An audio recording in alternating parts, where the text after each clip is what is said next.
Hello, my name's Josie and you're listening to the Yoga Local podcast recorded here at our studio in Wellingborough in the UK. Welcome. Please, I invite you now, wherever you are, if you can, obviously not if you're driving, to get comfortable and close your eyes. Okay, if you're driving, don't close your eyes for obvious reasons. But if you're not, get comfortable, close your eyes and start to wonder.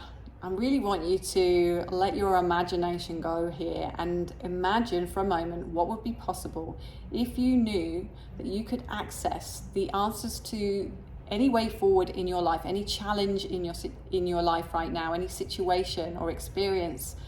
What if you knew that you could access the answer to the way forward in any given moment? What if you was so connected to a deeper sense of self, a deeper sense of who you are, and a deeper sense of being connected to something more intelligent than your lower mind? What would that mean for you? What would that mean for your life? What would it mean for your relationships? What would that mean for your career? Okay, what would it mean for your health?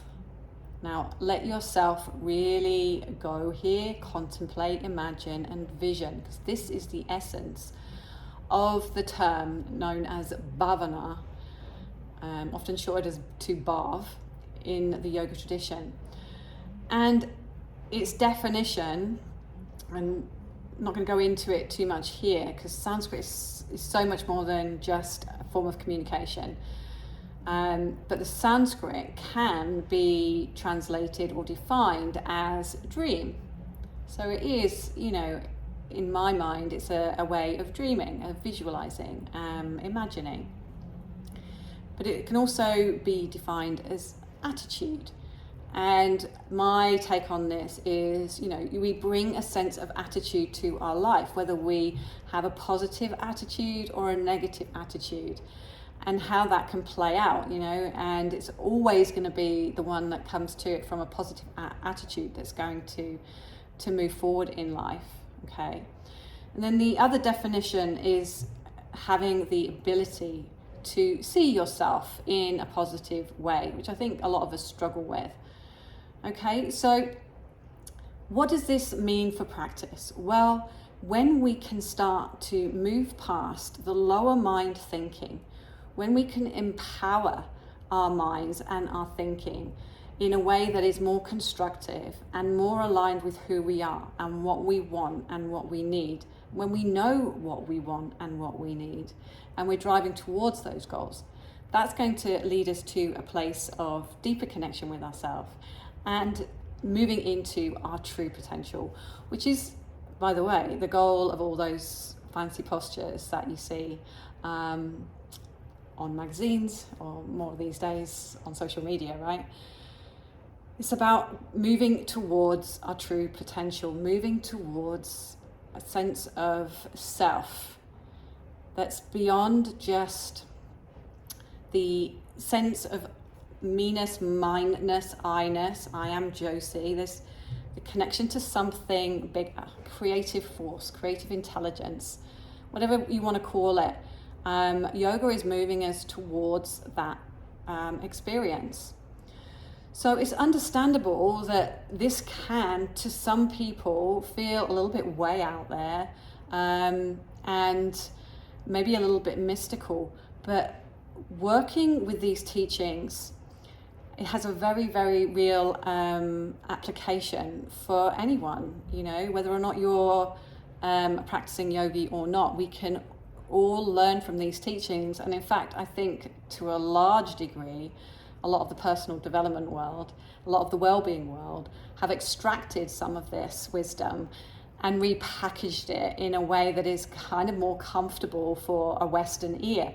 But essentially, this is yoga, guys. And instead of looking for your inspiration from a coach or a friend or something that is like second hand, like my feeling is, let's go to the source. Let's go to where the source of this information was revealed. And that was to the ancient sages as they meditated, as they were in deep states of contemplation. So yeah, that's why I feel yoga is such a underrated practice that has been relegated to just postures and maybe breathing if we're lucky. There's so much more to it, and it has so many relatable applications. And I'm going to just give you 4 ways that having a practice of contemplation, imagining, starting to allow yourself to dream again can kind of stack up in ways that are going to help you professionally, personally, and they're very powerful. So 4 things, let me see what they were. 4 ways that working with the concept of Bhavana can start to translate is, 1, it's going to give you a lot more clarity. If you actually give yourself time and space to consider, to review, to imagine the best possible outcomes, to allow other new insights to be revealed to you, that is going to up-level all kinds of experiences in your life. So getting clarity.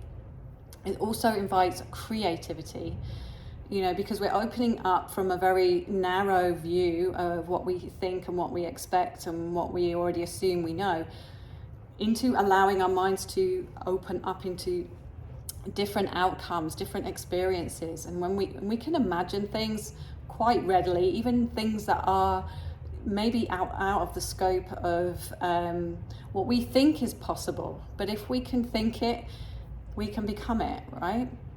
So creativity. When you start using Bhavana as a practice, it's going to bring a new level of focus to your everyday interactions, because you've trained your mind to focus specifically in a certain field. It's not being your mind's not being allowed to become distracted. It's very focused on a specific outcome when you're imagining and when you're creating a vision for yourself. So develops your capacity to focus your mind and bring it out of the weeds, less distraction, and more connection with what it is that you're actually looking to achieve, right? Focus your attention where your energy goes and your focus goes, right? That's important to manifesting what it is that you're looking for. And then finally, it's going to cultivate a sense of emotional balance. Like if you're out of step, in terms of your emotions, we feel ourselves moving out of balance. And it's easy to get drawn down a spiral, a negative spiral, and emotional overwhelm and distress. The more that we can imagine something other than that, right? The more that we can draw ourselves out of those charged emotions. So I'm not saying this is easy, but it comes with practice, and it's about identifying that the emotion is there, accepting it, but then allowing yourself to move beyond it and, maybe think what would be possible if, how would it feel if, and allowing yourself time and space to go down those roads, to imagine, well, if I wasn't in this state and I was in this state, then how would I deal with this situation, right? It just explodes what's possible for you. So, dreaming may sound like something for kids, and it's just an observation really to witness just how creative and how imaginative and how kids don't let what they know, because they haven't already made those assumptions, right? They're fresh. So their minds are open, and we need to maybe think about being more in that childlike state, because from there creative intelligence flows, connection to ourself flows, and the possibilities for who and what we can do grow. So clarity, creativity, focus, emotional balance. So again, we don't have to be a yogi to want all of those things, right? And we also don't have to necessarily be practicing asana on a mat for those teachings to become part of our everyday practice. We can practice being connected to source in other ways, like when you wake up in the morning. It's a really lovely time of the day to notice where your thoughts are.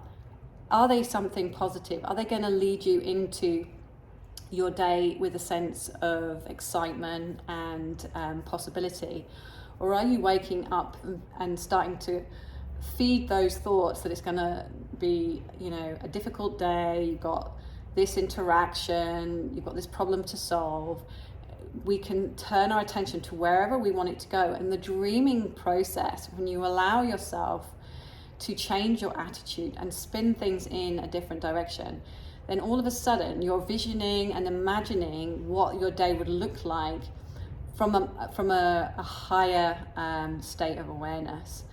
And again, at what you can think, you can become. What you feel, you will start to attract. So it's really quite a crucial part of the day to bring this kind of practice into your life, into a daily habit. Wake up and start dreaming, start imagining what your day could look like, and being less in that mind space of what could go wrong, and moving into anxiety and overwhelm. So another way that we could bring this into our everyday, other than like actually practicing on your mat, and this is what we do, by the way, in practice here. These are the kind of concepts and teachings that we are weaving in, so it makes it more available if you're committing to your practice. But we can do these things at home. I think it's more difficult. I think a community and coming to a studio where you're being taught on a regular basis will just keep you anchored to what it is that you want and keep you accountable. But yeah, for sure, you can do this at home right now. You could get out your journal and you could start scribbling down what it is in your life that is holding you back, keeping you playing small, and start to dream and imagine what could be possible if you moved away from those restricted thoughts and that restrictive idea of who you are, and then started to build confidence in yourself, to trust your intuition. Yoga teaches us that we have this wisdom is innate within us, right? It's not something we go seeking externally for. It's a flow that's coming from within. The problem is we've learned to suppress it, to block it off. We have built habits, we have interpretations, we tell ourselves stories that limit our capacity to receive this deeper wisdom. And energetically, maybe we're also not, we're not connected, right? And again, that's how your yoga practice, your asana practice can start to unlock some of the energetic pathways that restrict this creative intelligence and life force energy flowing through you, and giving you those bursts of insight that will help you to step into your power and your true potential. So journaling, I think, is a great way of doing that. I think it's one of my key ways of dreaming and bringing myself outside of a box that I've made for myself. And it's what makes it more powerful is because it takes it out of a thought form, and you actually bring it into something manifest on the paper that you can see, and that gives it a little bit more of a real edge to it. So journaling, a morning ritual I would recommend, but you can also do it in the evening. And getting in touch with nature, because that also helps to remind you of your place in the world and the awesomeness of life, and that there is this divine intelligence flowing through everything, and that includes you. And when we can start to open up to that, when we can imagine that, when we can envision that, like we're cooking on gas, right? And that's where we want to be, and that's where a yoga practice and where these teachings are all inviting us to move towards.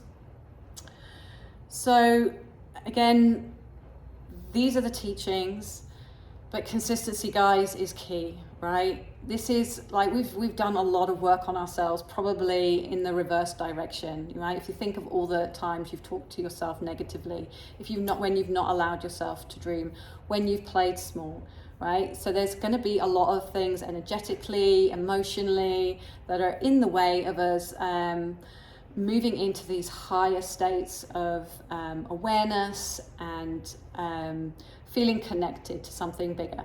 So consistency is key. We've got to keep coming back. We've got to keep arresting those thoughts that are less than positive, and put ourselves into a frame of mind where we can approach every day from a sense of what's possible. So I'm going to encourage you to read the article that goes with this. There's a few scenarios that I've given where this work will help you in your daily life, whether you're looking to change career, whether you've got uncertainty around a relationship, whether you've got writer's block, whether you're a student needing to focus. These are all the scenarios, real life scenarios, where this kind of work and doing this work consistently and over time is going to start to up level your life. So I really encourage you to open your mind, trust your intuition, and if you like what you're hearing, follow us, come and join us in class. We have on-demand classes, live stream classes, and you can come and see us in person if you're local. So really love to see you. Thank you very much for listening and for watching, and I'll see you next time. Bye for now.